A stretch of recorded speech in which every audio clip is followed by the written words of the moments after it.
नमस्कार दोस्तों, स्वागत है एक बार फिर आपके अपने चैनल बीटा वलाइसी में। और सभी व्यूअर्स का एक बार फिर से लेटेस्ट अपडेट के साथ हार्दिक हार्दिक अभिनंदन है, बहुत बहुत स्वागत है। दोस्तों, ओबीसी आरक्षण की यदि हम बात करें तो सोशल मीडिया पर, सभी न्यूज चैनल्स पर, न्यूज़पेपर्स में ओबीसी आरक्षण की ही बात है। जैसा कि हमने देखा कि सुप्रीम कोर्ट ने पंचायत के चुनाव में ओबीसी आरक्षण को समाप्त कर दिया है और निश्चित रूप से ओबीसी वर्ग के अभ्यर्थियों के साथ में, ओबीसी वर्ग की समस्त जनता के साथ में एक ये बहुत ही बड़ा कुठाराघात साबित हुआ है। और आगामी परिणाम इसके क्या होंगे ये भी हमको बिल्कुल स्पष्ट रूप से दिखाई देते हैं। जैसे कि हमने हाईकोर्ट को देखा कि उन्होंने भी स्थगित कर दी है ओबीसी वर्ग की सुनवाई। इस प्रकार से दोस्तों, ना तो गवर्नमेंट इसमें रुचि ले रही है और ना ही किसी प्रकार से न्यायालय इसमें रुचि ले रहा है। केवल लग रहे हैं तो आरोप और प्रत्यारोप।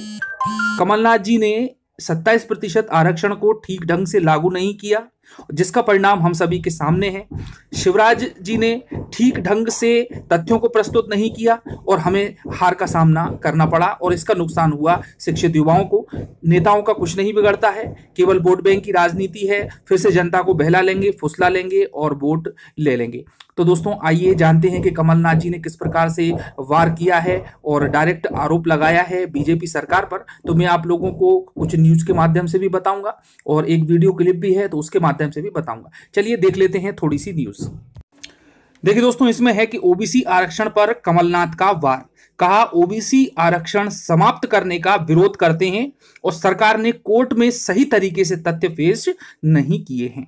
तो दोस्तों, जब भी इस प्रकार का जो नेगेटिव फैसला आता है वहां पर दोनों पार्टियां एक दूसरे पर आरोप और प्रत्यारोप लगाती हैं, लेकिन अपनी गलती कोई भी मानने को तैयार नहीं है। और निश्चित रूप से ये दोनों पार्टियों की गलती है। और आगे इसमें है कि पंचायत चुनाव में सुप्रीम कोर्ट के ओबीसी आरक्षण रद्द करने के फैसले को लेकर पूर्व मुख्यमंत्री कमलनाथ ने कहा कि भाजपा ने कोर्ट में मध्य प्रदेश का केस सही तरीके से पेश नहीं किया है। हम इस बात का विरोध करते हैं। कमलनाथ ने चुनाव में पिछड़ी जाति ओबीसी का आरक्षण समाप्त किए जाने को लेकर कहा कि पिछड़ी जाति ओबीसी के आरक्षण को समाप्त किया गया है। फैसला आने के बाद पहली बार शनिवार को भास्कर से मुखातिब होते हुए पूर्व सीएम कमलनाथ ने आरक्षण मुद्दे पर साफ तौर पर नाराजगी जाहिर की है।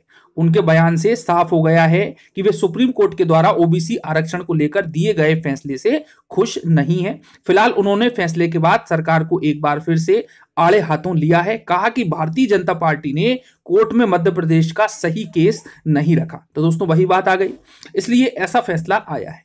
उन्होंने कहा कि भाजपा के पास सिर्फ पैसा है और पुलिस बची हुई है। छिंदवाड़ा प्रवास पर शहनाई-लॉन में कार्यक्रम के बाद चर्चा के दौरान कमलनाथ जी ने ये बात कही। तो दोस्तों, आइए देख लेते हैं उनकी ये वीडियो क्लिप जिसमें उन्होंने ये बात कही थी। तो देखें ये वीडियो। ये भारतीय जनता पार्टी ने सही तरीके से कोर्ट में मध्य प्रदेश का केस पेश नहीं किया और हम पूरा विरोध करते हैं कि पिछड़ी जाति ओबीसी का आरक्षण जो समाप्त किया है, हम इसका कड़ा विरोध करते हैं। मंदसौर में लहसुन के किसानों ने ये मैं नहीं जानता, किसानों की अरेस्टिंग करी है। बीजेपी के पास केवल पुलिस और पैसा बचा है और कुछ बचा नहीं है। जनता का कोई समर्थन बचा नहीं है।